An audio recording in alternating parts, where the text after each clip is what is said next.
Bonjour à tous, je suis ravie de vous retrouver en ce mardi 7 mars. Je vérifie la date pour pas me tromper. Oui, on a changé de mois. Voilà, je suis ravie de vous retrouver. On va parler actualité tech ce matin. C'est tout de suite le mug.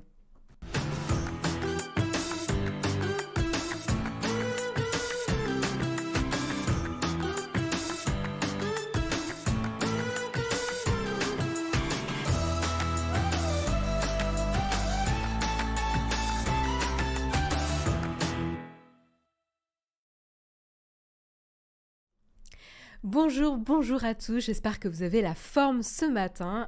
Comment ça va? Je prends des nouvelles un petit peu. Oula, je suis basse. Oula, qu'est-ce qui se passe là? Je crois qu'on a monté la caméra.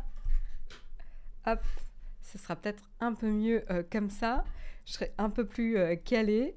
Je pensais avoir vérifié, mais pas idéalement, a priori. Du coup, j'en profite pour dire bonjour à la chatroom. Salut Technisavoir, salut Grob, salut Samuel, salut Camille, Camille Sims, et merci beaucoup pour tes 21 mois d'abonnement. L'amour du stream, si c'est pas beau ça. Magnifique, merci à toi. Salut Franjaro46, salut MM7F, salut Andy76, salut FRJS, plein d'habitués là ce matin. Salut Yves, salut Bistropixel, salut Casquois, salut T4Win, salut Neo 9256, salut Chrono Alpha, Lauren Père, Electribe. Bonjour Marion, bonjour tout le monde, on va bien, en tout cas moi ça va bien ce matin. Salut Nico FR87, salut Caro CCB, salut Oleg, salut Mitsu Isaka, salut Déclic 43, Noirvent. Et Chloé Wink, je ne sais pas si j'ai dit bonjour à Chloé, tiens. Salut Tokaji, salut Kylian, salut Shakelol, salut Dexter Morgan, pas mal, salut Dadou49, salut Nabil1913, salut Shankai2, salut Frou06. Voilà, je crois que j'ai fait le tour de toutes les personnes qui nous ont dit bonjour dans la chatroom. Salut The Garlic Snail, salut Melmox, quand même quelques autres habitués qui arrivent. J'espère que vous êtes levés du bon pied ce matin. Bonjour aux grévistes qui en profitent pour regarder le live. Bonjour à tous. Bon courage à ceux qui vont faire les grèves ou sont impactés par les grèves. Voilà. Mais pour préparer et pour bien commencer la journée, on va quand même prendre le temps de se réveiller en douceur en débriefant un peu de l'actualité tech ce matin. Alors, de quoi va-t-on parler ce matin? Pas mal de petites news variées. On va parler notamment d'une ville française, pas n'importe laquelle, on va parler de Marseille. Pourquoi on va parler de Marseille? Tout simplement parce que c'est le 7e hub en termes de niveau de flux Internet, 7e hub mondial, c'est quand même pas rien. Alors qu'en termes de niveau de population, elle est 328e ville mondiale, et en termes de hub Internet, elle est beaucoup plus haut dans la liste. Et on verra un petit peu pourquoi. C'est vrai qu'elle a un statut de reconnaissance de hub Internet mondial qui n'est pas forcément super reconnu ou connu même du grand public. Moi, je ne le savais pas, et donc on creusera un peu ensemble pour savoir d'où ça vient et est-ce qu'en fait on est les seuls à pas forcément le savoir? Est-ce que je suis la seule à ne pas forcément le savoir? Je trouvais ça intéressant de mettre en lumière pour une fois une ville française, ça fait plaisir. Et puis ensuite, on enchaînera avec les enfants d'influenceurs. Oui, c'est pas une blague. Tout simplement, il y a une question qui est en train de se poser. Faut-il davantage protéger les enfants d'influenceurs? Alors, on ne parle pas d'influenceurs enfants. Voilà, ça existe. Et maintenant, il y a des lois qui les protègent, qui encadrent un petit peu la pratique et leur travail. Mais carrément, des influenceurs qui ont des enfants et qui vont partager leur vie personnelle et leur vie familiale, et notamment l'image de leurs enfants dans des posts sponsorisés, etc. Donc voilà, ce sont des enfants d'influenceurs, et la question se pose sur est-ce qu'il faut plus les protéger? Et a priori, il y a une proposition de loi qui justement a pour but de protéger la dignité des enfants d'influenceurs qui vient d'être adoptée lundi par l'Assemblée nationale. On en parlera un petit peu plus tout à l'heure. Et puis en parlant d'influenceurs, eh ben, on va prendre des nouvelles de McFly et Carlito, voilà, qui ont annoncé justement devoir faire une pause pour se concentrer sur le plus important pour eux. Voilà, ils ont eu des événements personnels qui ont bouleversé leur vie. Ils ont aussi eu un impact sur la santé mentale lié à leur travail. Donc on reviendra un petit peu là-dessus et sur leur déclaration de justement devoir faire une pause.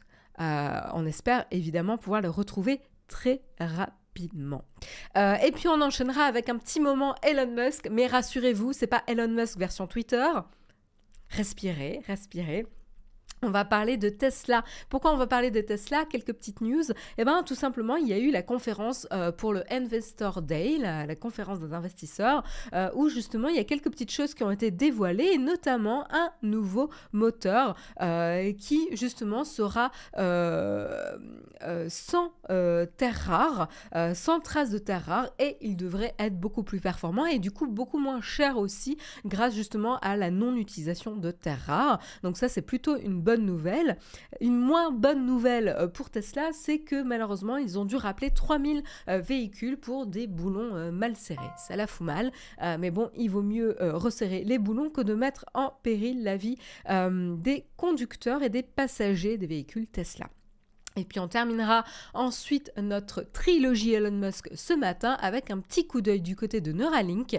Neuralink, vous savez, c'est cette société qui essaye de mener un essai sur l'homme pour une interface cerveau-ordinateur avec la technologie de Neuralink et qui donc voulait le faire via un implant dans le cerveau, et donc qui essayait d'obtenir l'approbation de la FDA, la Food and Drug Administration, et a priori c'est pas pour demain.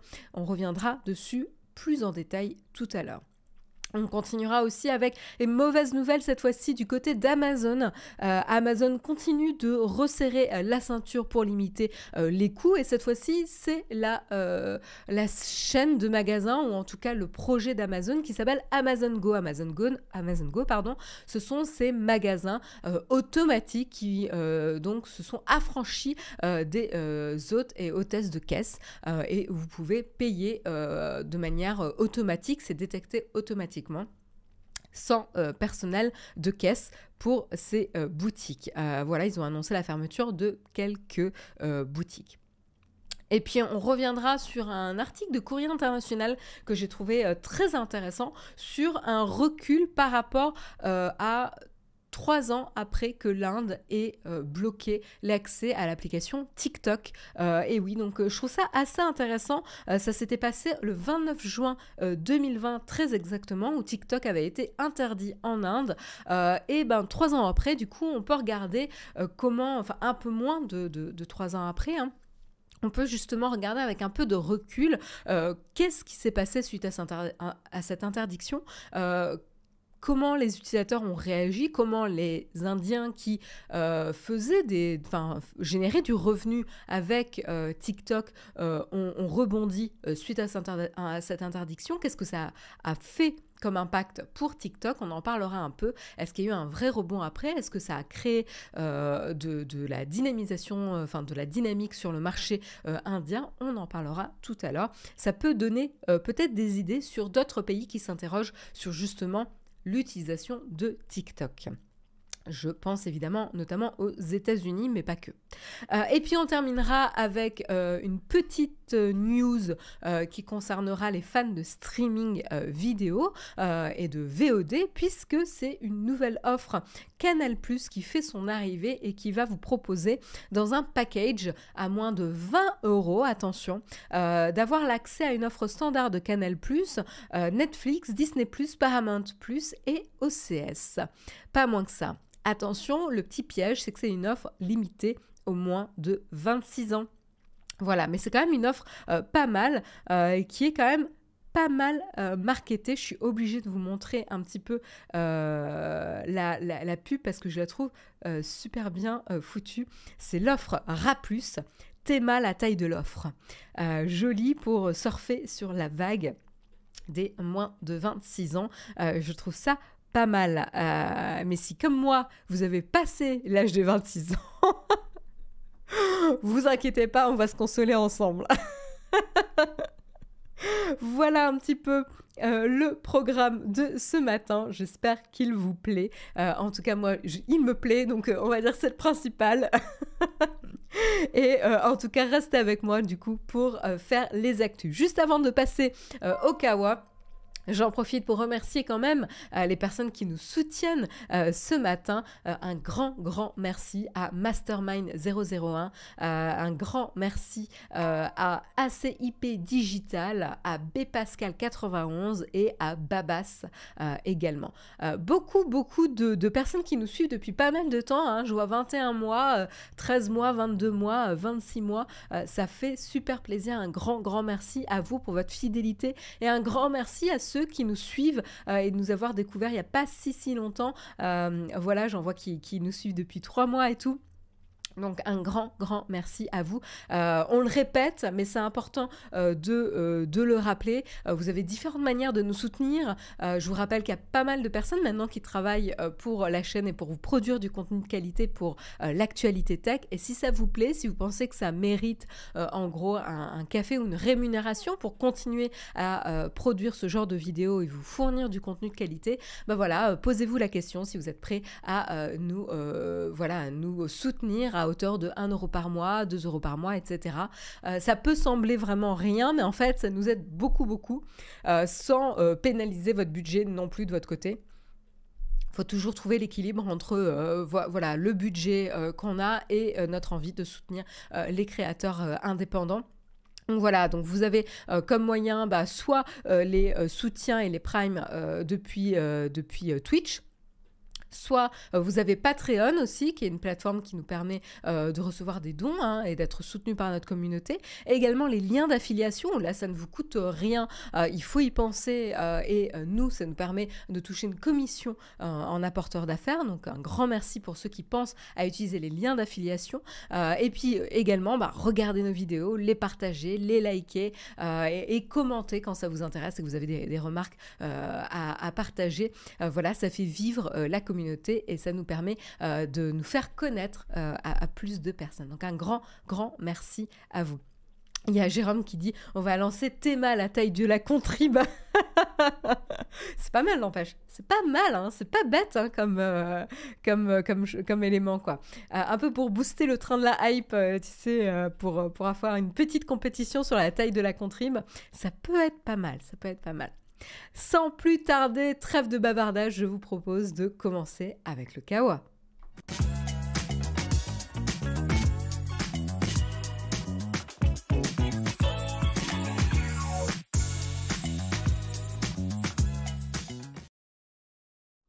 Et oui, ce matin, je voulais commencer par vous parler d'une ville française. Ça fait du bien un petit peu de parler de ce qui se passe en France au niveau de la tech et il s'en passe des choses. Et là, on va parler un petit peu de Marseille.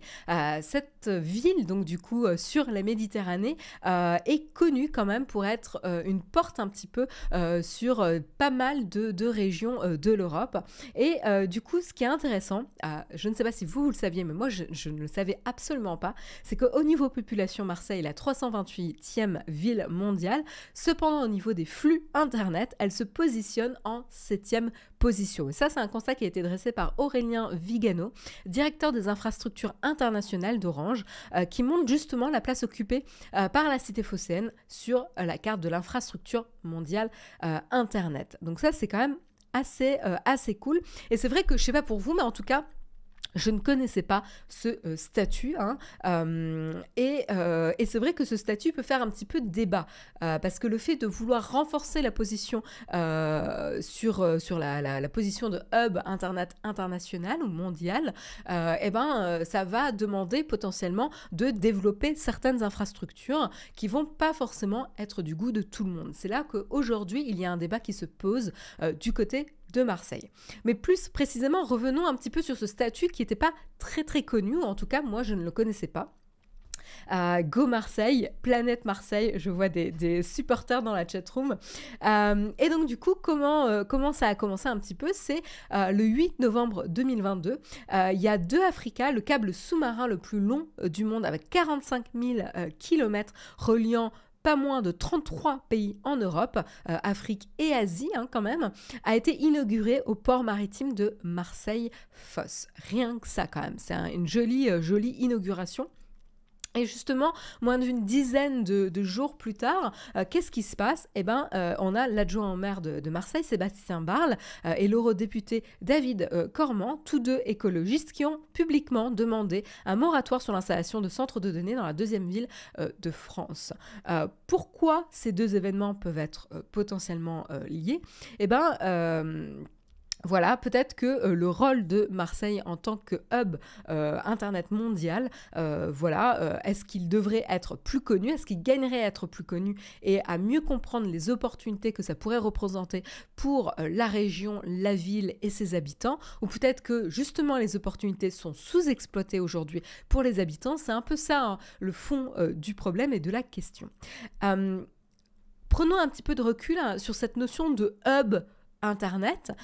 Autour de la planète, il existe une cinquantaine de villes hub de la sorte qui contrôlent plus de 3/4 des échanges de flux Internet. Dans ces villes se concentrent donc la création, le stockage, la gestion et l'échange de données. Les câbles sous-marins, par lesquels transitent quand même 99% des flux Internet, ont tendance à entraîner près de leur région, près de là où il y a justement des connexions et leur passage, tout simplement, des régions d'atterrissement des centres de données, créant un véritable écosystème numérique, un hub. Puisqu'en fait, près de ces câbles de connexion qui permettent de faire circuler l'information, il va y avoir une plus-value pour les entreprises spécialisées à se connecter directement les unes aux autres. Plus vous êtes proche de la donnée, de l'arrivée de la donnée et des autres, plus vous allez générer des revenus.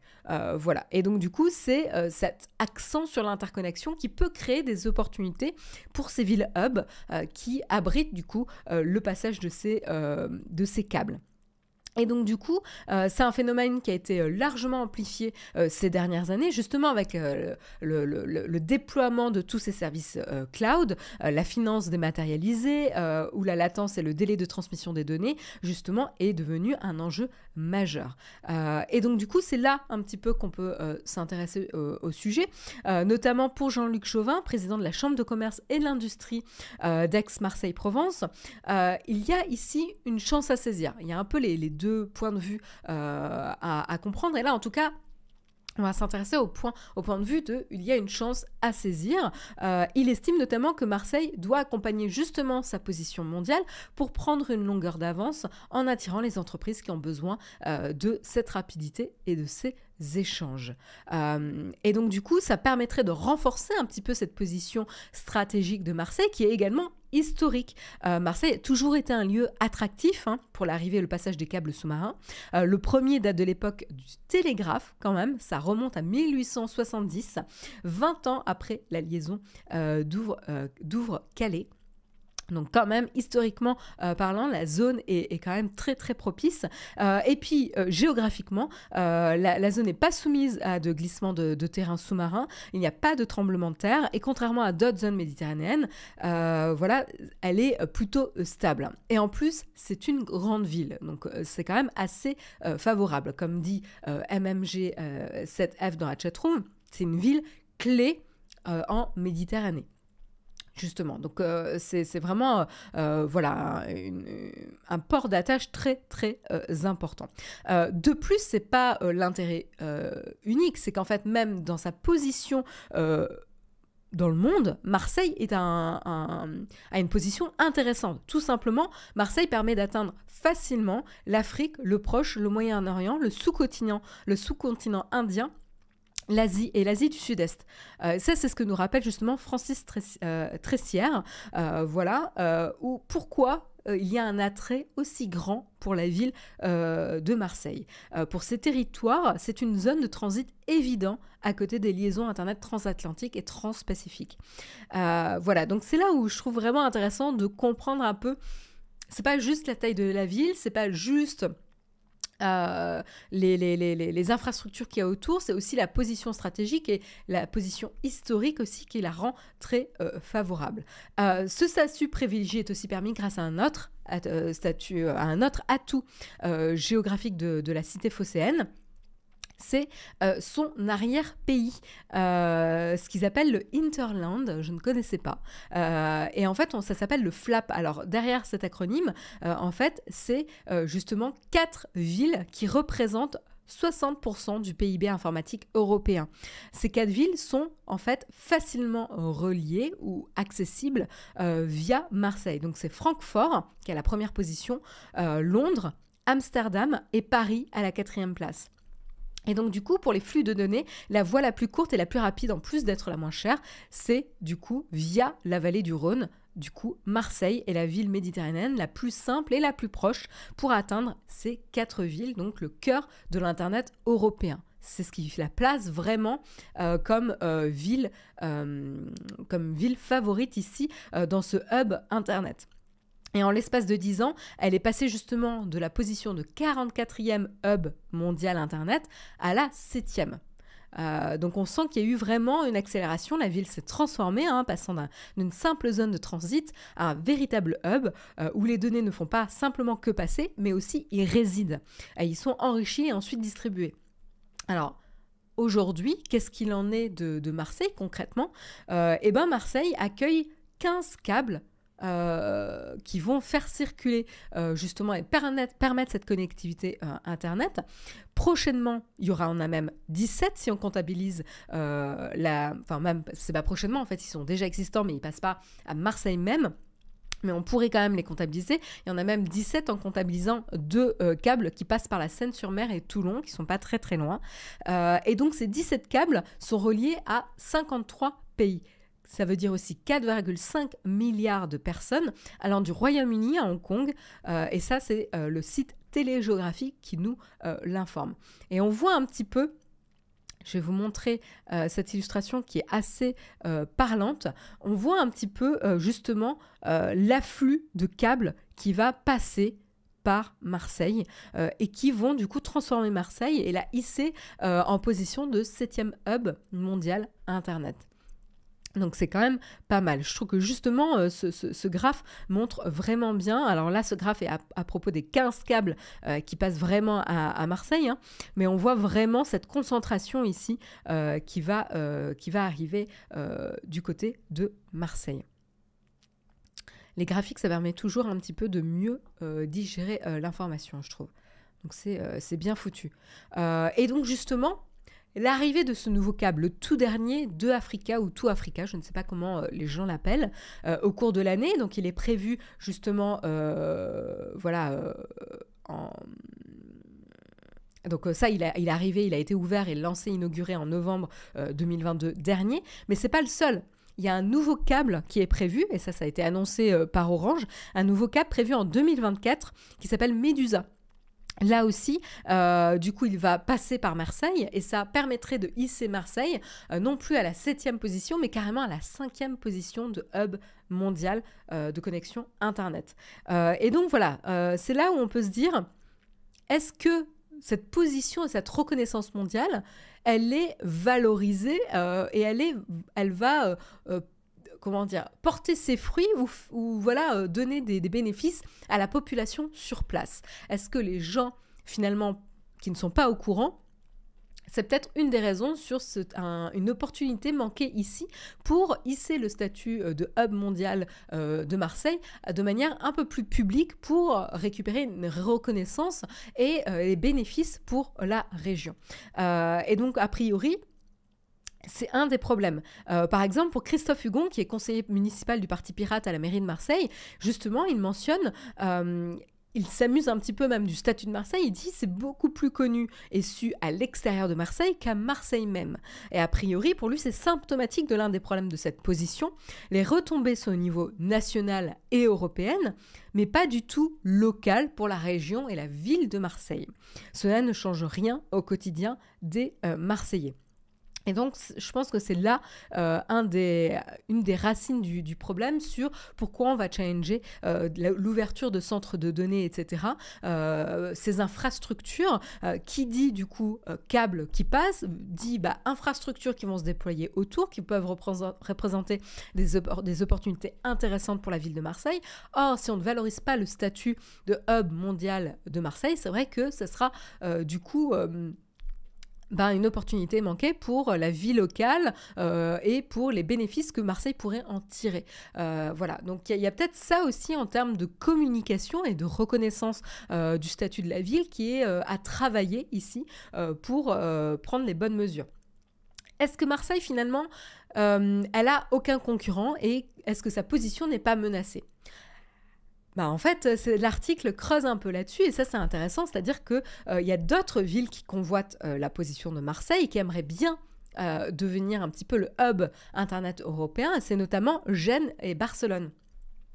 Et donc notamment, il y a de nouveau le directeur des infrastructures internationales Aurélien Vigano, directeur des infrastructures internationales d'Orange, qui s'est exprimé là-dessus. Il fait remarquer que justement, les hinterlands, donc les connexions justement de Gênes et Milan, se développent plutôt très bien. Voilà. Alors certes, ils n'ont pas forcément les 4 villes qui font partie du FLAP, Francfort, Londres, Amsterdam et Paris, mais ils en sont quand même, ça se développe. Du côté de Barcelone, il y a Madrid qui prend du pouvoir et qui aimerait aussi grossir et mieux se connecter et qui se développe pas mal. Et du côté de Gênes, c'est Milan, évidemment. Milan, là aussi, qui veut prendre beaucoup plus de poids. Donc ça, c'est assez intéressant. Le problème ici, c'est qu'il y a quand même des problématiques de chaînes de montagne qui ne facilitent pas forcément le transit ici et le fait de relier qui va être un peu plus coûteux. Notamment pour Barcelone, pour aller jusqu'en Allemagne, il va falloir traverser les Pyrénées, ce qui n'est pas super super cool, le Massif central et les Alpes. Voilà, un bon trio ici. Gênes, c'est un peu pareil, justement. Donc du coup, voilà, il y a une opportunité à voir si Marseille va la saisir, mais ça serait assez intéressant. Alors, c'est vrai que les centres de données là, sur le moratoire qui pourrait être poussé ici contre l'installation d'un nouveau centre de données, c'est par justement l'impact écologique, les ressources qui seraient utilisées, etc. Alors évidemment... La société qui voudrait développer le centre de données a essayé de montrer un peu de patte blanche sur le fait qu'ils utilisent uniquement de l'énergie renouvelable. Une chose qui est intéressante, c'est notamment une chose qui a été critiquée pour l'installation de ces centres de données, c'est que ça ne crée pas forcément beaucoup d'emplois. Mais par contre, ces centres de données vont permettre d'accélérer et de renforcer le statut de hub Internet mondial et transformer Marseille comme un pôle phare de données, de cloud, de technologie. Et ça, c'est intéressant parce que du coup, il y a une métaphore qui a été poussée par le directeur de la société de cloud qui voudrait installer, de cloud, là, le PDG de Digital Realty qui mentionne, donc j'ai plus son nom là, je regarde. Mais ce qu'il explique, il compare notamment, on ne demande pas quand on construit une infrastructure telle qu'un pont à créer des emplois sur le long terme. On se dit le pont va permettre de développer le commerce, la circulation et le poids régional donc de cette ville, là où le pont va pouvoir mieux servir les trajets, etc. Et donc du coup, il explique que les centres de données servent un petit peu le même but. Certes, il n'y a peut-être pas de retombées énormes en termes de nombre d'emplois, mais par contre, il va y avoir des retombées importantes en termes d'opportunités business pour la région de Marseille. Donc ça, je trouvais ça assez intéressant et bien amené en tout cas comme métaphore. Donc voilà, je voulais vous la partager. Donc voilà, je trouvais ça assez intéressant. Je ne sais pas ce que vous en pensez. Est-ce que vous étiez au courant, vous, justement, de statut de hub mondial Internet pour Marseille ? Je regarde un peu. Oui, dynamiser les territoires, ouais, tout à fait. C'est vraiment ça.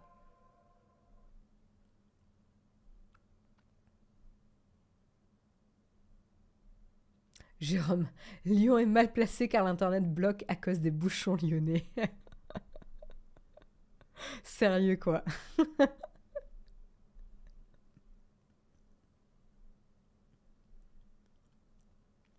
À Marseille, la bande passante est bonne car c'est une bande organisée, Jules. Ah mais Jérôme, il est on fire ce matin.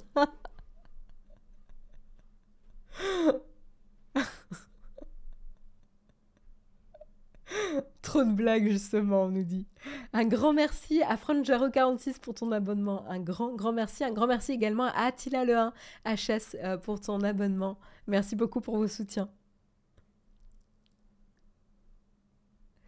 Oleg qui mentionne un truc super intéressant, il faut surtout voir aussi les conséquences sur les fonds marins. Ils sont déjà fragiles et attaqués depuis de nombreuses années là-bas. Algues rouges, perte de la faune, etc. Tout à fait.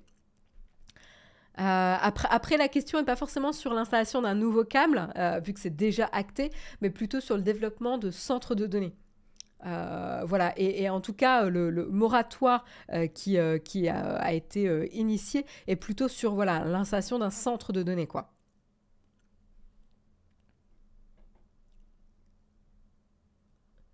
Donc à voir. En tout cas, ouais, il y a un travail à faire en termes de communication pour faire reconnaître le statut de Marseille de plus en plus important sur la scène Internet mondiale.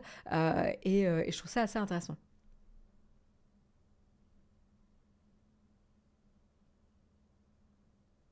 C'est la question que je me pose pour Médusa, ça veut dire utiliser l'infra existante ou si ça suppose de la construction. Ça, j'en sais rien. Je connais pas les détails justement du projet Médusa. Donc à voir.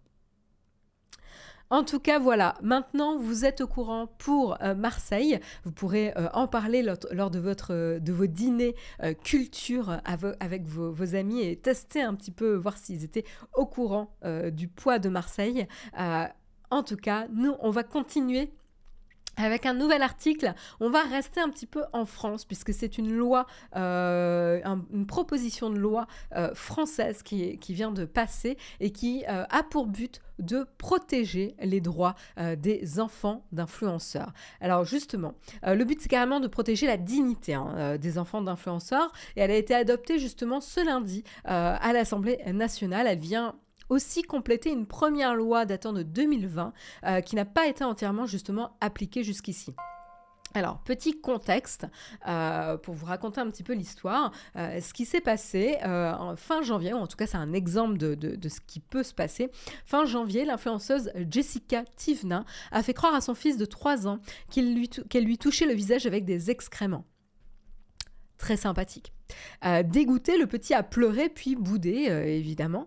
Donc ça, c'est typiquement ce qu'on appelle prank, une farce qu'on fait à des gens. Sauf qu'ici, on fait une farce sur un enfant de 3 ans, quoi. Et on va l'utiliser, le publier notamment sur TikTok, et ce qui va générer 6 millions de vues, puisque le TikTok en question a été vu 6 millions de fois. Alors déjà, au-delà du bon goût, du très mauvais goût de cette farce, il y a aussi le fait d'utiliser son enfant de 3 ans, 3 ans assez démuni par rapport à ce genre de choses, pour générer de l'argent ici. Et donc justement, le député Renaissance Bruno Suder y a vu dans cette action, dans cette histoire, une atteinte à l'image du petit garçon de 3 ans. Et justement, quelques jours plus tôt, il déposait une proposition de loi sur le droit à l'image des enfants sur Internet. Et il est alarmé justement sur ce type de vidéo et la multiplication des vlogs familiaux qui montrent notamment des enfants dans leur quotidien ou leurs vacances. Ce texte a été adopté du coup à l'unanimité ce lundi. Qu'est-ce qu'il prévoit ? En gros, il prévoit que les parents d'un enfant mineur exercent en commun son droit à l'image et qu'ils associent l'enfant, selon son âge et son degré de maturité, à cet exercice.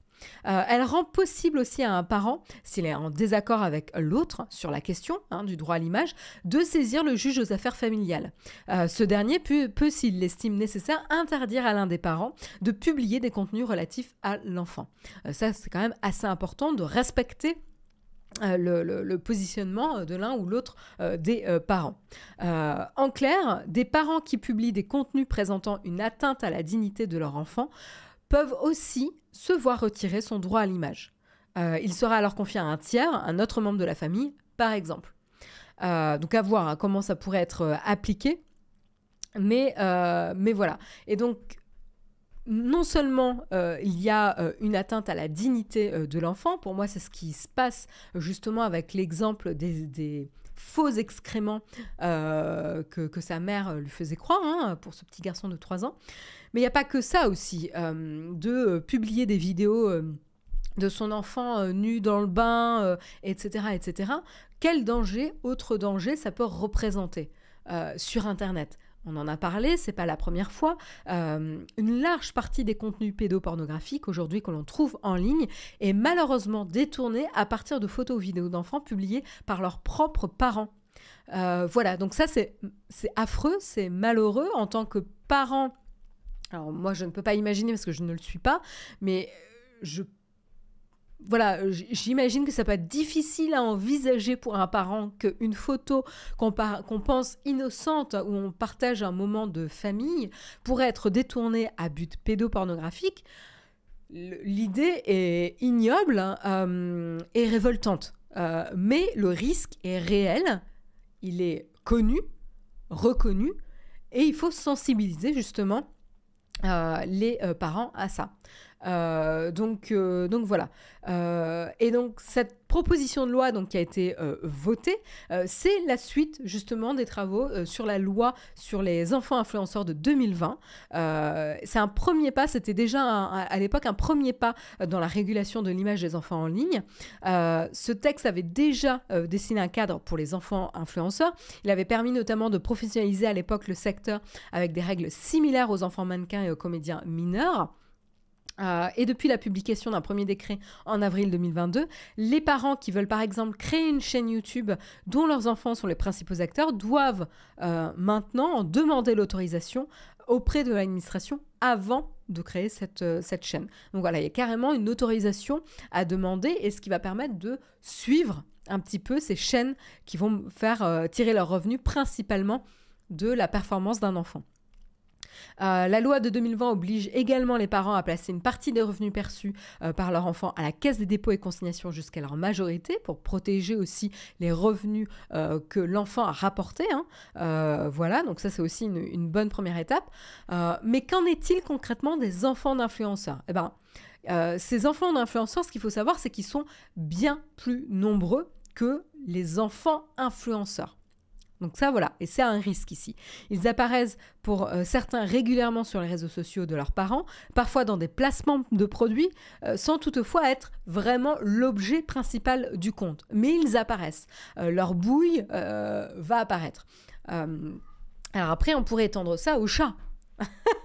Les chats rois d'Internet, chats qui vont du coup avoir un quotient de cuteness, de mignonnerie, qui vont rapporter des vues. Est-ce qu'il faut créer un compte en banque pour le chat qu'il en profite et lui payer des croquettes à vie ? Faut-il protéger la dignité des chats d'influence ? Il y a Mozza et Cheddar qui vont faire grève.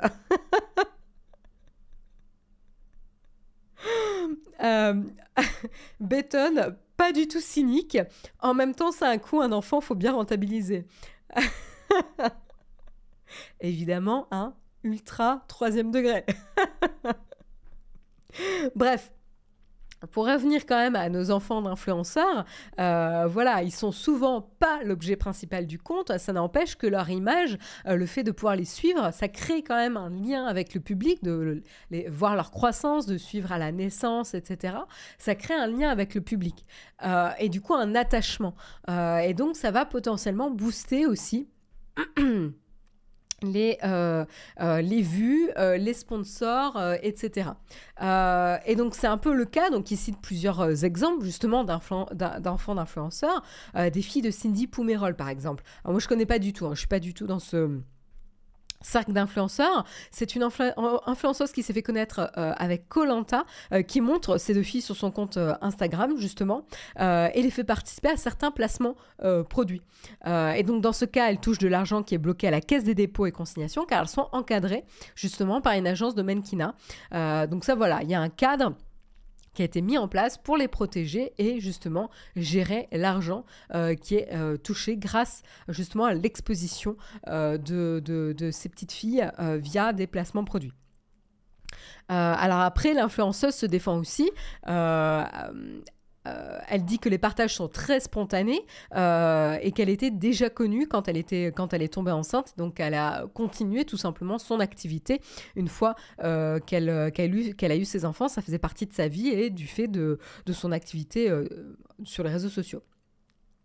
Mais contrairement à Cindy Poumirol, il y a quand même des créateurs qui n'ont pas de contrat pour leurs enfants pour les contenus sponsorisés, et c'est là potentiellement que le problème se pose. En tout cas, la loi de 2020 prévoit pour ce cas de figure des règles similaires à celles des enfants influenceurs, donc pour les enfants d'influenceurs. C'est difficile entre les enfants influenceurs et les enfants d'influenceurs. Donc a priori, elle serait applicable à partir d'un seuil de revenus généré par la présence de l'enfant, le temps de présence de ce dernier à l'image, ou le nombre de contenus publiés où il apparaît.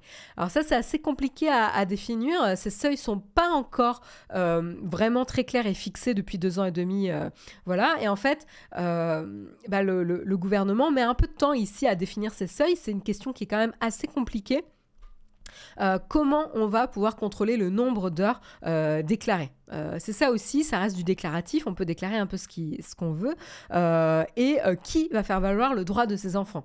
L'inspection du travail est déjà débordée, il manque d'effectifs, et donc il y a très peu de chances qu'ils iraient se déplacer pour aller contrôler un influenceur par exemple. Donc ça rendrait ces lois assez faibles finalement dans leur pouvoir de sanction et de dissuasion.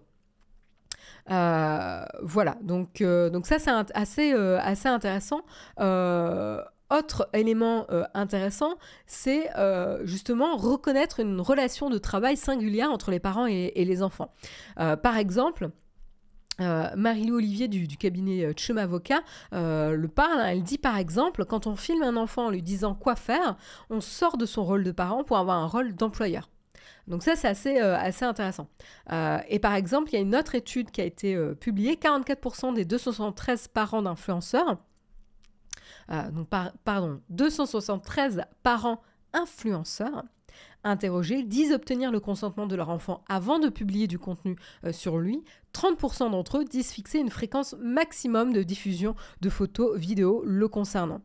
Mais en tout cas, ce qui est compliqué aussi, c'est que un enfant d'influenceur qui ne se sent pas respecté dans son travail ou ne veut plus apparaître sur les réseaux sociaux de ses parents va difficilement agir en conséquence. Vous imaginez le petit garçon de 3 ans, après la farce sur les excréments, proactivement dire « je ne veux plus être le sujet de blagues et être publié sur TikTok ». Est-ce que la farce qui a été faite aurait été faite si elle n'avait pas eu pour but d'être publiée sur TikTok ? Il y a ça aussi qu'il faut se poser comme question. Et donc, est-ce que l'enfant peut faire le lien à cet âge-là entre le fait qu'il n'aurait pas été victime de cette farce si il n'avait pas été partagé sur TikTok? Et donc, du coup, de demander à arrêter d'être mentionné sur les publications TikTok. Donc, c'est quand même compliqué comme cheminement de pensée à atteindre. Et du coup, ça rend les enfants assez vulnérables ici sur ce genre d'exploitation de l'image, quoi. Donc voilà, moi je trouvais cet article particulièrement intéressant et ça montre du doigt vraiment des vraies problématiques pour ces enfants influenceurs, mais également les enfants d'influenceurs. Et il faut garder en tête, je trouve ça plutôt vraiment positif que justement le gouvernement se penche sur la question et essaye de réfléchir à comment protéger un petit peu ces enfants.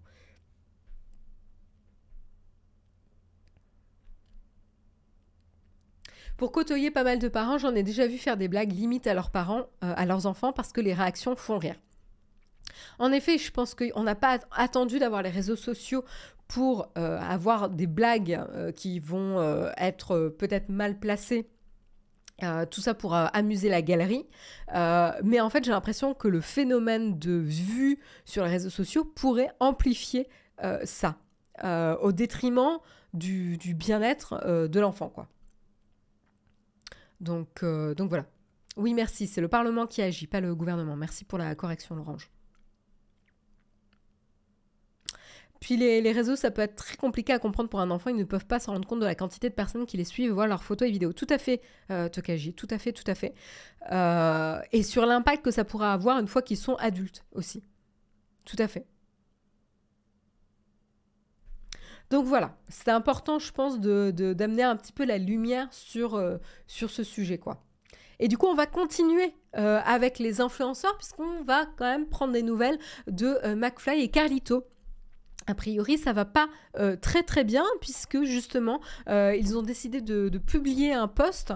D'ailleurs, je peux vous le montrer. Autant vous le montrer carrément. Hop. Voilà. Voilà, donc en fait, il y a ce post qui est paru il y a 2 jours, où justement, ils s'expriment sur leur décision. Et donc, je peux vous le lire. On a décidé de faire une pause de vidéo YouTube. Cela fait plusieurs mois que la course aux vidéos hyper produites, aux guests, aux concepts qu'on a tant aimé et tant pratiqué n'a plus le même goût, car elle est devenue la norme. Cette course effrénée est d'autant plus fatigante qu'elle n'est plus inédite ou nouvelle. Ajoutez à ceci la naissance du 3e enfant de Raphaël et Erika. Cette période est plus que nécessaire pour prendre du recul, se réinventer et retrouver le plaisir pur de créer du contenu entre amis plus simplement. On a déjà plusieurs idées, dont une qui nous séduit beaucoup, mais pour ça, il faut savoir dire stop pendant un temps et s'y consacrer. À bientôt, David et Raphaël.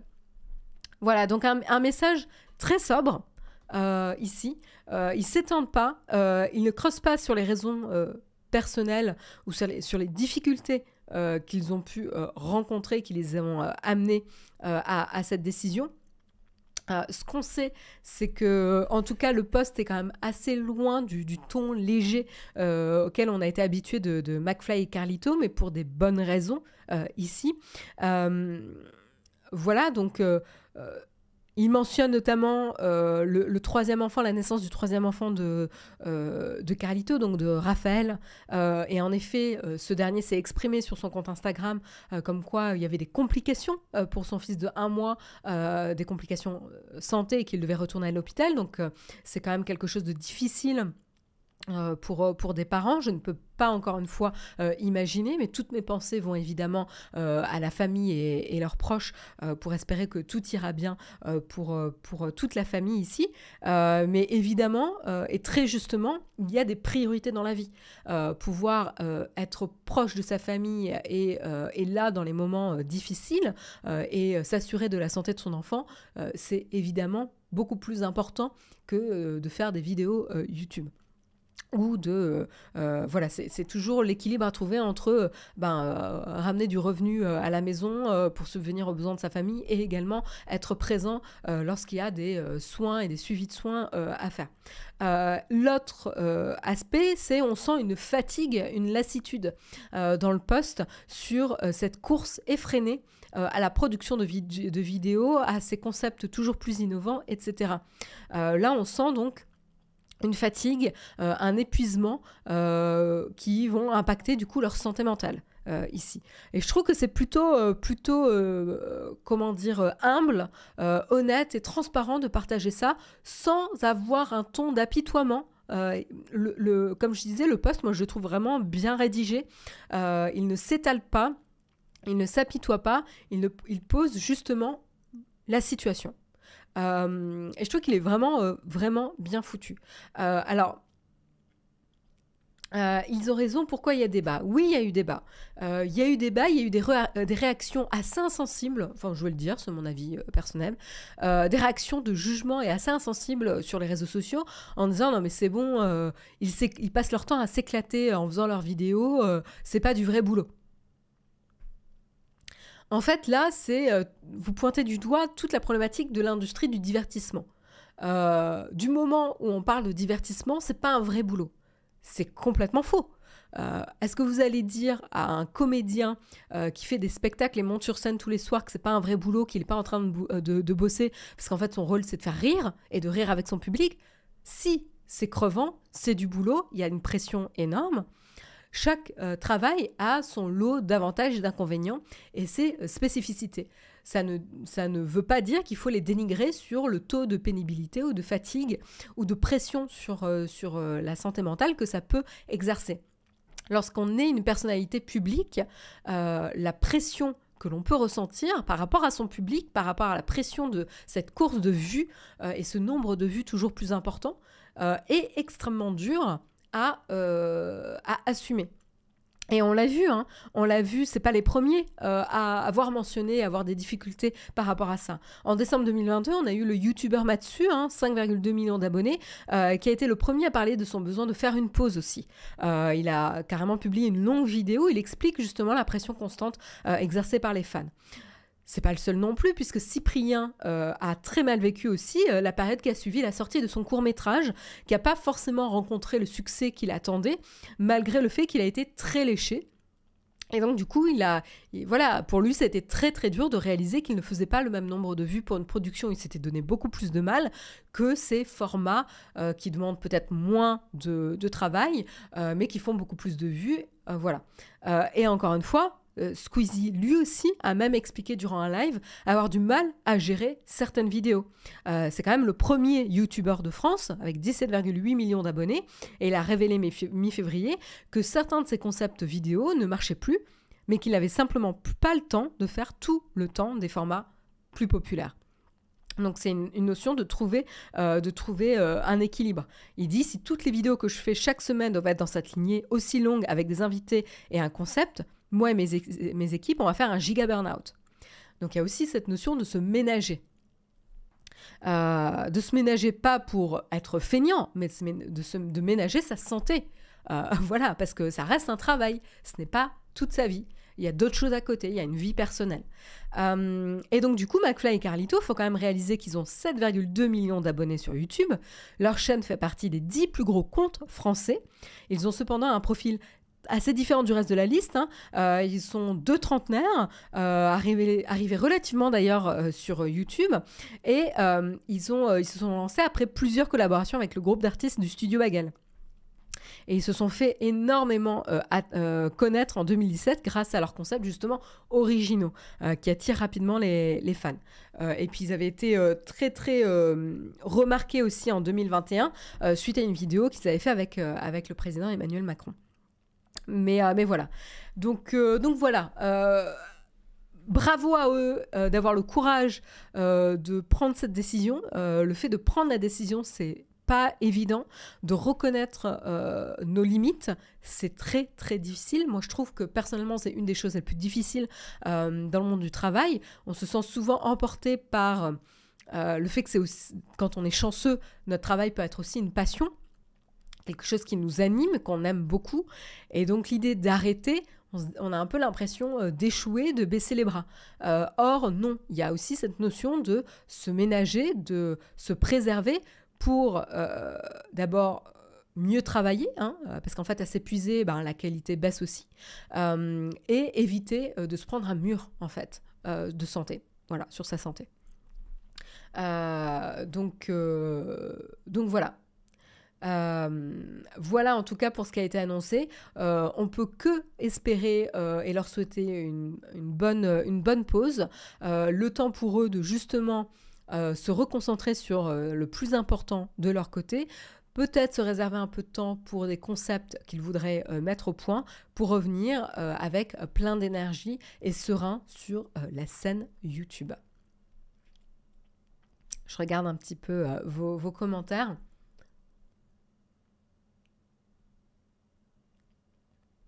Hop. Il y a Caradoc qui dit c'est lui qui s'impose ce rythme. Oui et non. Alors oui, factuellement, ils sont leurs patrons et ils vont décider. Mais en fait, c'est assez comment dire, naïf de penser que ça vient que de là. C'est-à-dire qu'en fait, il y a une pression à la fois des annonceurs pour générer du revenu, à la fois des salariés que tu emploies, où en fait, plus tu grossis, plus tu as des salariés, plus il faut s'assurer d'avoir des revenus qui rentrent pour pouvoir rémunérer ton équipe. Et du coup, la pression d'avoir un plus grand nombre de personnes qui comptent sur toi. C'est la pression du gérant d'entreprise. Qui, d'un côté, doit prendre la décision d'embaucher, vers grossir sa boîte pour développer l'activité et en même temps maintenir un rythme d'activité qui permet de rémunérer tout le monde et qui va être donc dans cette course à la croissance, à la production, etc. C'est exactement ça, c'est ce que Jérôme mentionne, c'est une boîte à faire tourner.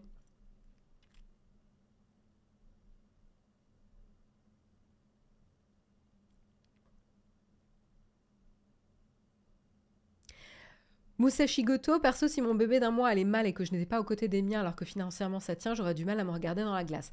Voilà, il y a cette problématique aussi de financièrement pouvoir se permettre de faire ça, hein. Voilà, ils ont la chance de pouvoir financièrement se permettre de faire ça, et tant mieux, voilà. Mais voilà, je suis d'accord avec toi, Musashi Goto. Je pense que c'est un concours de circonstances qui fait que, voilà, dans la vie de Carlito, il y a des priorités qui passent devant tout le reste et qui sont tout à fait légitimes. Je pense que personne ne remettra en cause ce choix-là. Et donc, qui devient propice à faire une pause plus généralisée, puisque du coup, c'est quand même un duo, McFly et Carlito. Et donc, du coup, voilà, devant aussi une certaine lassitude et devant un épuisement, ça semblait aussi le bon moment pour faire plutôt une pause générale et revenir plus fort. Voilà, et donc de pouvoir l'annoncer publiquement, ça va leur permettre aussi, eux, de se donner une autorisation pour faire cette pause.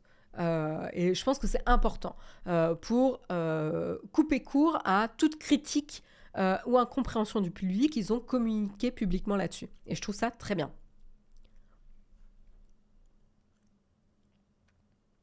C'est là où arrive la limite entre YouTube, simple plaisir de créer, et réellement le YouTuber qui joue sa vie, son métier avec tous les problèmes qui viennent avec. T4Win, exactement. Et je pense que McFly et Carlito, ils étaient jamais... Enfin, je pense qu'il ne faut pas se leurrer. Ils n'ont jamais été dans, ou peut-être juste au tout début, dans juste le simple plaisir de créer. Ils l'ont fait relativement tard, leur move sur YouTube. Ils avaient quand même une certaine maturité ici. Ils n'avaient pas la naïveté de je suis étudiant et je produis mes premières vidéos dans ma chambre. De toute façon, je suis hébergée chez mes parents. Non, ils étaient déjà dans la vie active, des adultes. Et donc, ils avaient cette contrainte de OK, on se lance dans cette aventure, mais à un moment donné, il faut quand même avoir un revenu pour pouvoir subvenir à nos besoins et en vivre, quoi. Alors, je ne connais pas le détail. Ce serait intéressant d'en savoir plus, justement, sur cette démarche et sur ce lancement. Mais voilà, ils n'avaient pas le profil type de star YouTube ici, et donc depuis le début, alors ils ont peut-être l'air de donner l'impression que les vidéos sont faciles parce qu'elles sont fun, il y en a beaucoup qui font rire, etc. Néanmoins, ça ne veut pas dire qu'elles ne nécessitent pas de travail. Et souvent, ce sont les productions, les spectacles, les vidéos qui donnent l'impression d'être les plus faciles, qui sont peut-être les plus compliqués à produire. Voilà, donc il faut se méfier un petit peu de l'illusion de la facilité qu'on peut avoir. Voilà. Donc voilà, en tout cas, je voulais le mentionner, c'est important qu'on parle de ce genre de choses et qu'on casse un petit peu la stigmatisation autour de les youtubeurs, c'est pas un vrai travail, c'est pas parce que c'est pas pénible, etc. Tout ce qui est divertissement, incluant donc les créateurs originaux de contenu, les créateurs indépendants et de contenus originaux. C'est un travail aussi. Voilà. Paragraphe, ou en tout cas parenthèse influenceur terminée. Je vous propose de maintenant passer à la partie Elon Musk. Mais Elon Musk sans Twitter.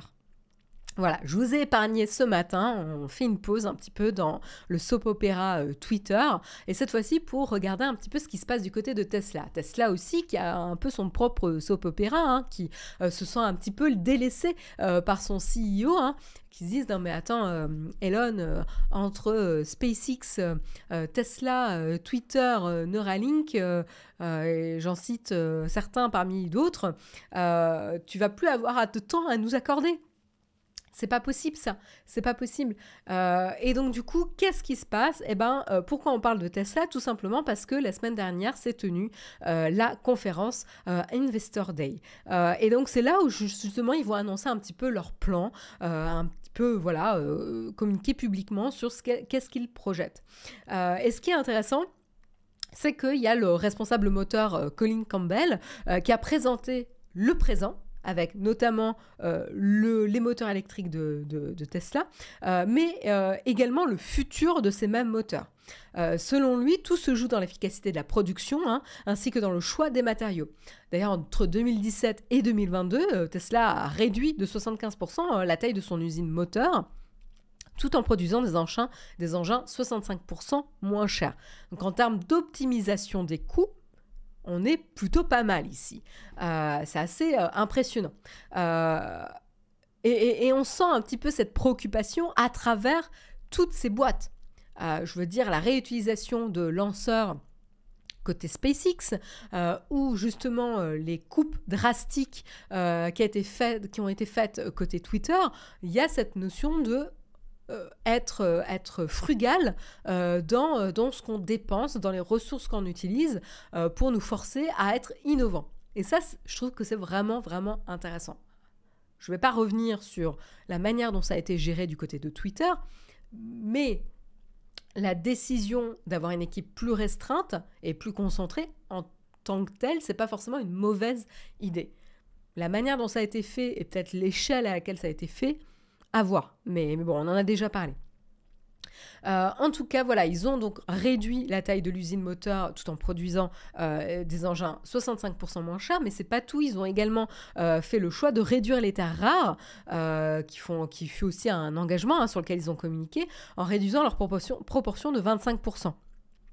Ça permettrait une meilleure accessibilité au matériel et une plus faible dépendance aux problèmes de pénurie mondiaux aussi. C'est quoi la terre rare? C'est plus précisément le carbure de silicium. C'est un composant très rare, très onéreux aussi, qui a un vrai impact sur la production, à la fois sur le prix et à la fois sur la disponibilité, la rapidité de production, parce qu'en fait, il faut avoir la disponibilité de ce composant. Et du coup, Tesla a pour plan de diviser encore par 2 la taille de l'usine moteur. Cela permettrait d'offrir un moteur aux alentours de $1000, ce qui serait absolument inédit dans l'industrie. Donc là, encore une fois, on sent qu'ils veulent révolutionner une industrie en la rendant plus accessible au grand public. Et encore une fois, on sent un parallèle avec ce qui s'est passé du côté de SpaceX. Donc ça, je trouve ça super, super intéressant. Il y a une vraie cohérence ici dans la manière d'opérer les sociétés de la part d'Elon Musk. Alors, pour l'instant, lors de cette annonce, on n'a pas eu l'occasion d'avoir un aperçu du nouveau modèle. On n'a pas eu d'aperçu de plus de détails. A priori, elle serait encore en pré-production. Mais en tout cas, le futur moteur, qui est un futur à aimant permanent, serait a priori plus efficace. En tout cas, ce sont des promesses du constructeur, plus efficace, du coup moins cher aussi, puisqu'il n'y aurait aussi aucune trace de terres rares, l'usine serait plus petite, donc on est vraiment dans une concentration, une réduction de coûts, une optimisation ici. Il devrait ainsi avoir tous les avantages sans aucun inconvénient, en tout cas voilà, c'est la promesse de Tesla. Donc beaucoup de promesses, assez excitant. Moi je trouve ça assez excitant parce que c'est là où Elon Musk est bon. C'est sur pousser ses équipes à être plus frugales, à innover en ayant moins de moyens. Si je vous enlevais 50% de la taille de l'usine, comment vous feriez fonctionner l'usine de manière aussi efficace? Et ça va quand même permettre de faire réduire les coûts. Et donc ça, c'est assez intéressant. Qu'est-ce qui coûte nos moteurs coûtent très cher. Ça, c'est un des facteurs qui fait monter le prix des voitures et qui ne les rendent pas forcément accessibles au grand public. Est-ce qu'il y a moyen de réduire le coût du moteur? D'où vient ce coût très fort? Ça vient des terres rares. Est-ce qu'il y a moyen de faire un moteur aussi performant sans terres rares? Et donc, c'est ce genre un petit peu de réflexion, d'innovation qui vont justement permettre de débloquer ce genre d'avancée. Et je trouve ça vraiment, vraiment impressionnant. Donc voilà, moi je suis plutôt ravie d'avoir ce genre d'annonce, à voir ce qui va se passer, mais c'est plutôt encourageant. C'est plutôt une bonne nouvelle ici. Autre nouvelle, mais du coup beaucoup moins positive ici pour Tesla, c'est que Tesla rappelle quand même plus de 3000 véhicules pour des boulons mal serrés. Eh oui, la société a annoncé un rappel de 3470 véhicules, très exactement, du type modèle Y, vendus de 2022 à 2023, donc tout récent, aux États-Unis. Ça a été une information communiquée par Reuters. La National Highway Traffic Safety Administration, l'agence qui est chargée de la sécurité routière, a précisé qu'un bouton de cadre de siège était desserré et qui pouvait nuire à la sécurité des passagers. La performance du système de sécurité, de ceinture de sécurité étant réduite, les risques de blessures lors d'un accident sont donc plus probables. Donc là, on est quand même dans l'enjeu de la sécurité des passagers et des conducteurs ici. Et donc du coup, de son côté, l'entreprise, Tesla, a indiqué justement à la National Highway Traffic Safety Administration qu'ils avaient déjà identifié 5 demandes de garantie depuis le mois de décembre qui seraient liées justement à ce type de boulon. Voilà. Toutefois, heureusement, on peut se féliciter, aucune blessure ni décès n'ont été causés par ce problème. C'est déjà ça. Ça a été pris relativement tôt. En tout cas, c'est pas la première fois puisqu'en juin dernier, un rappel de quelques 6000 véhicules Tesla avait déjà été fait à cause de boulons. Cette fois, il concernait le système de freinage, problématique aussi. Ce qu'il faut savoir, c'est qu'a priori, les problèmes liés à des boulons trop ou pas assez serrés sont assez courants finalement dans de nombreuses industries. Sauf que bon, là, on est quand même dans une industrie qui mettrait en cause la sécurité des gens, voilà, sur la route. Mais voilà, en décembre, justement, un fournisseur de Tesla avait mis en place des contrôles de processus et un système de supervision amélioré afin d'assurer justement le serrage des boulons. Donc à voir si ça va permettre de réduire un petit peu ce genre de problème. Donc voilà, bonne, mauvaise nouvelle pour Tesla, bref, c'est la vie d'une société quoi.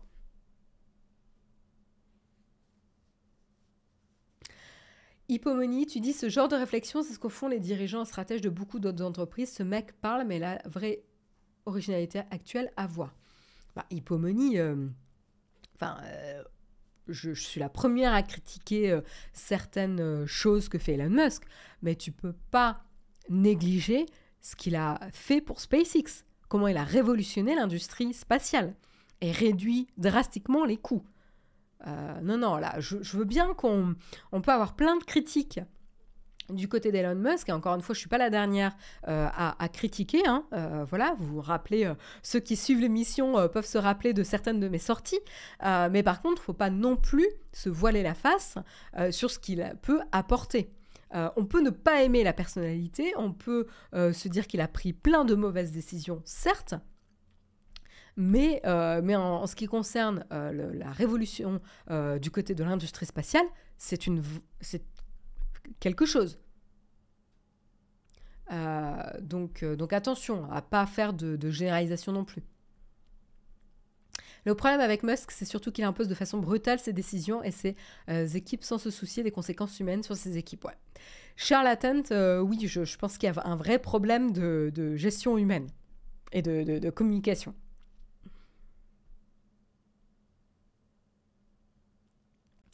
C'est connu, Elon a mauvaise haleine. Je vois pas le rapport. Je comprends pas le jeu de mots.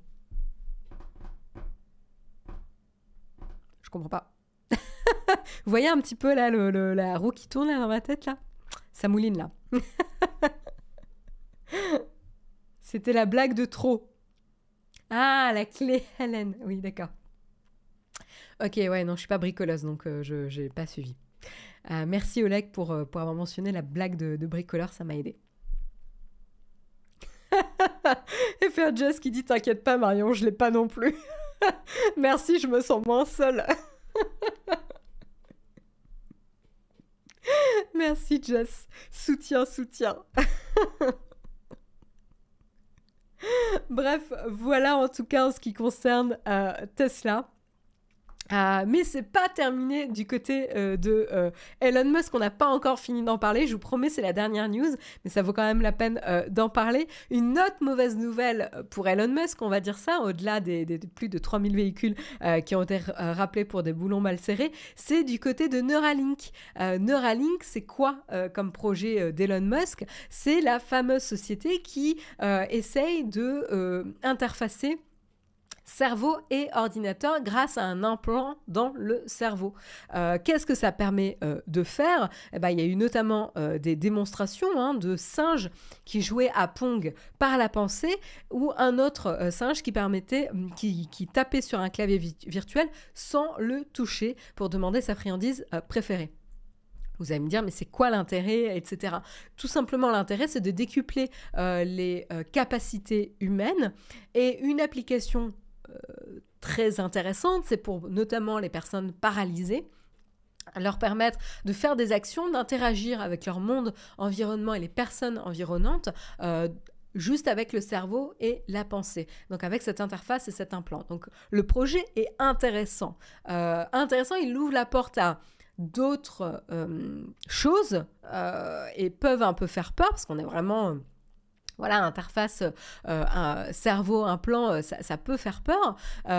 Mais voilà, on est sur ce type de projet avec ce fameux implant ICU qui permettrait de faire l'interface cerveau-ordinateur implantable directement dans le cerveau. Qu'est-ce qui se passe?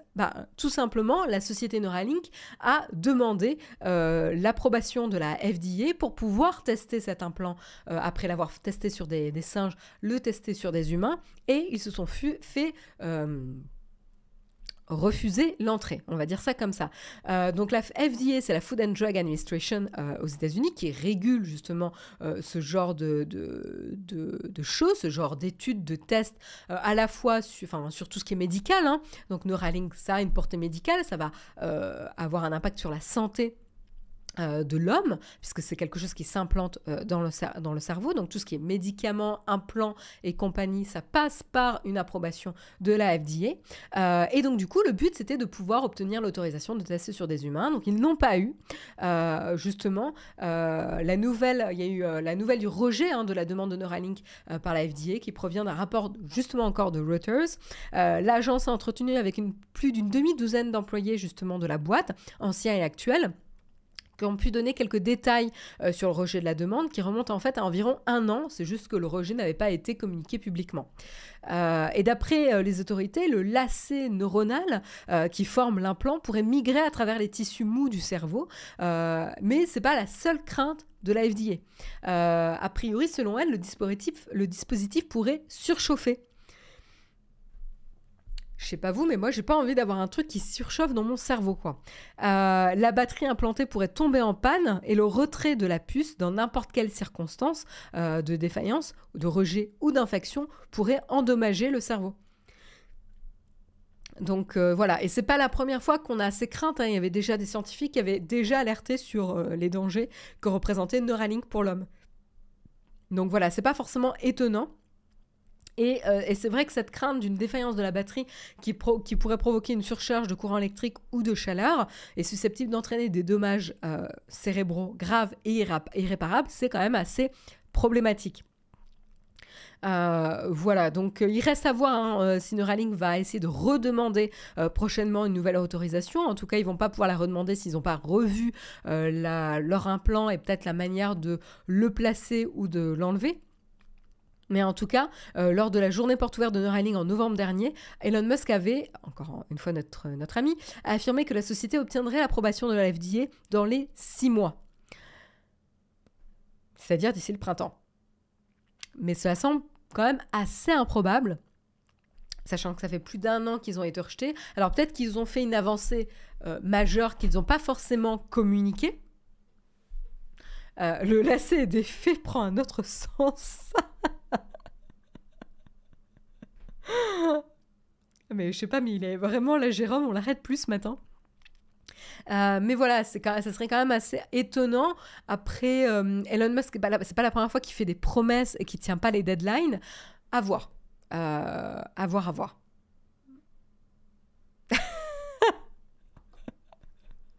Jess qui dit, tu confirmes le télétravail aujourd'hui, sinon ça va être une longue journée pour les collègues. En même temps, c'est assez chouette aussi d'avoir des collègues qui font ce genre de blagues, bonnes ou mauvaises. Enfin, ça dépend, quand elles sont vraiment mauvaises, c'est chiant. Mais bon, là, il y en a eu une. Il y en a eu une qui n'a pas marché.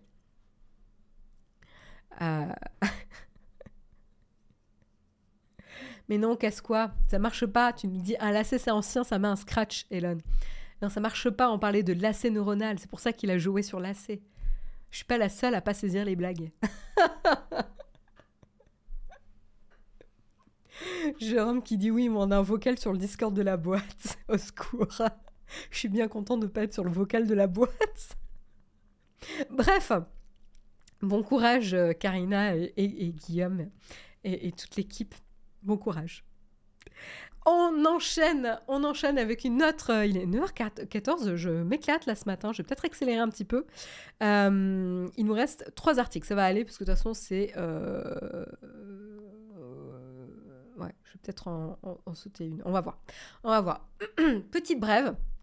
Du coup, on va parler d'Amazon Go un petit peu. Qu'est-ce qui se passe du côté d'Amazon? Eh bien, tout simplement, la chaîne de magasins, ou en tout cas ces boutiques qui ont été lancées en 2018 à Seattle, ces 8 magasins de proximité de la chaîne Amazon Go, eh ben, ils vont être fermés. Ces magasins, ils avaient comme particularité d'avoir pas mal de technologies qui permettaient de se passer de caissier.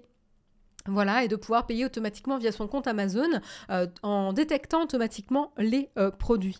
Et il faut dire qu'avec le ralentissement des ventes du groupe et l'accentuation de l'inflation et consommation d'énergie, etc., le contexte économique qui n'est pas au mieux, eh ben, du coup, Amazon a pris la décision de fermer 8 de ces magasins Amazon Go.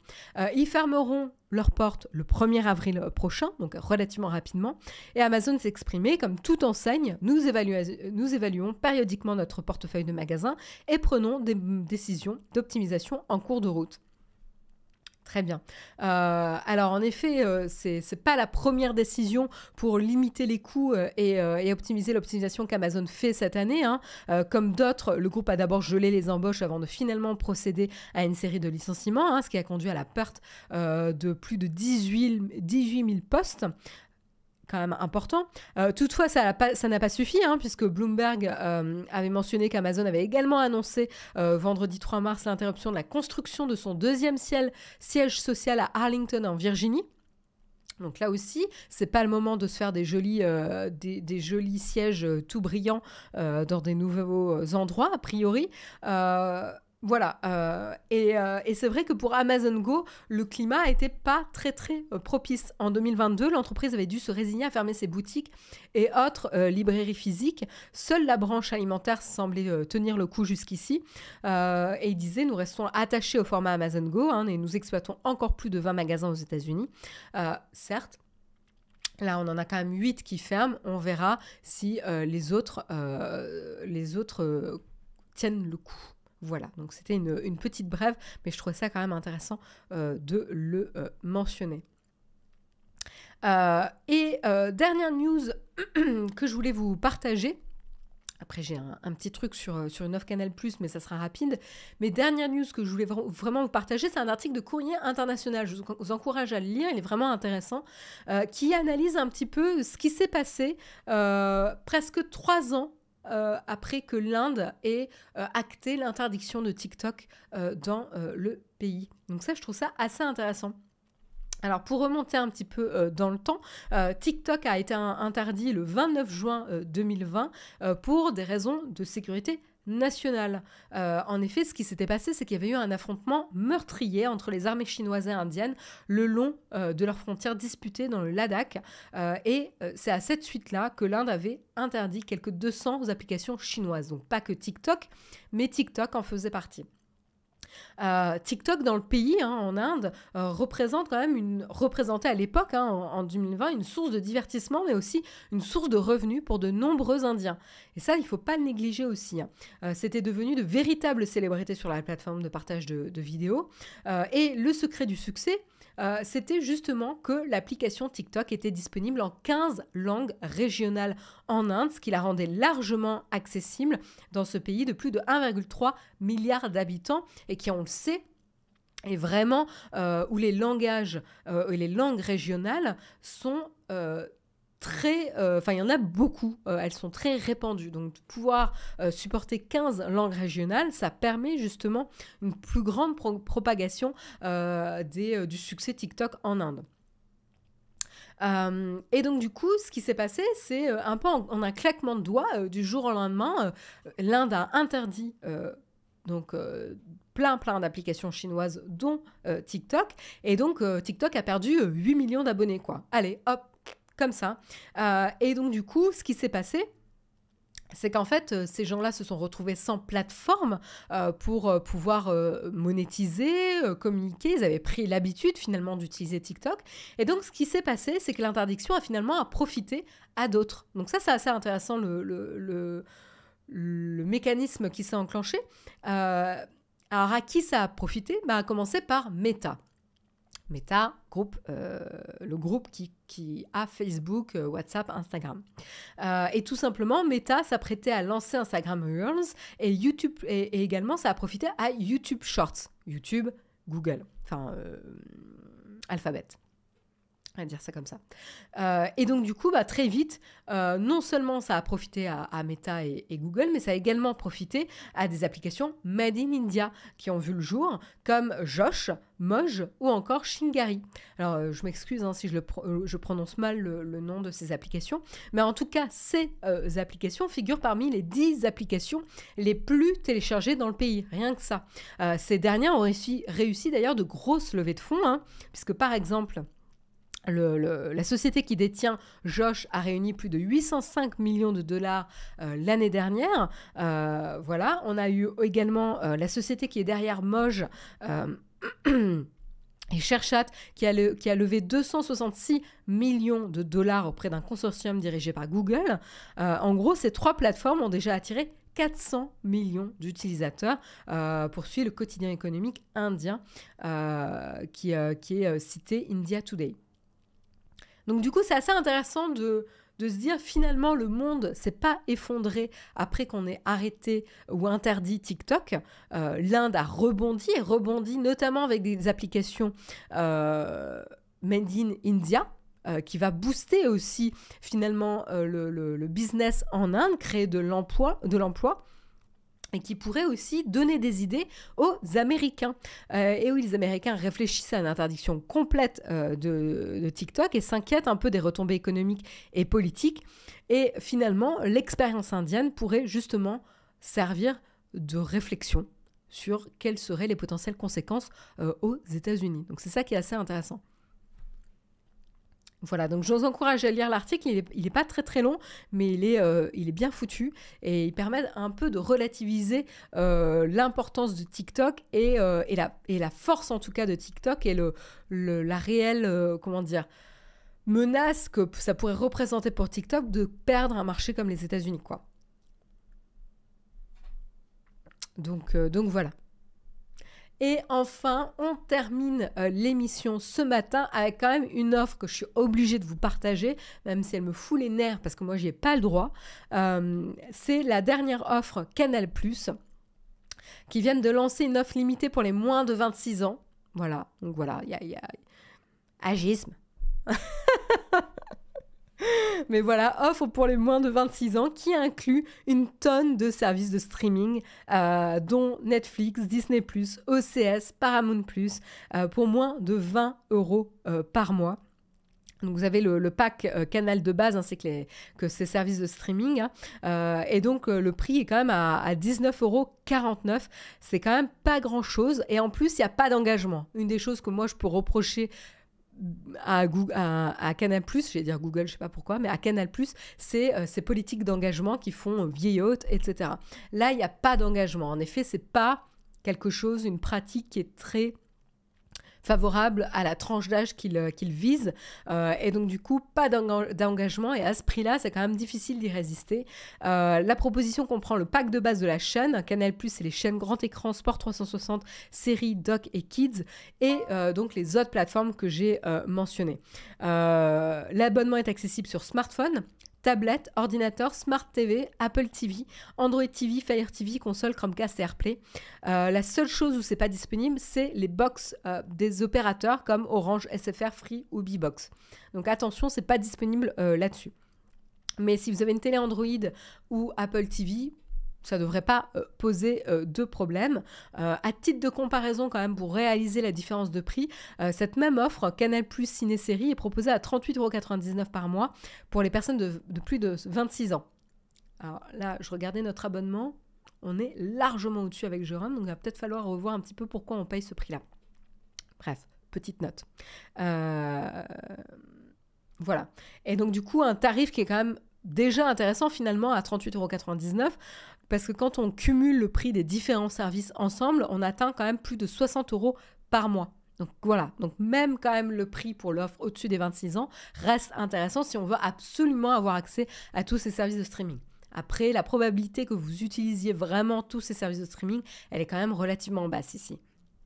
Mais voilà, moi ce qui je trouve fonctionne très très bien, c'est la campagne de pub. Je suis obligée de la remontrer parce que je trouve qu'elle fonctionne très très bien. Alors désolée, j'ai le format de pub qui est assez pénible, mais l'offre RA+, Théma, la taille de l'offre, voilà, avec Canal+, Disney+, Netflix, OCS, Paramount+, sans engagement pour les moins de 26 ans. Je trouve que ça fonctionne très bien. C'est une offre qui est disponible du 1er mars au 19 avril. Donc voilà, vous avez un peu plus d'un mois pour vous décider à savoir si vous voulez cette offre ou pas. Voilà. Ola qui dit Marion, elle fait une masque à Jérôme. Et si je t'enlève la moitié des abonnements VOD, tu fais quoi?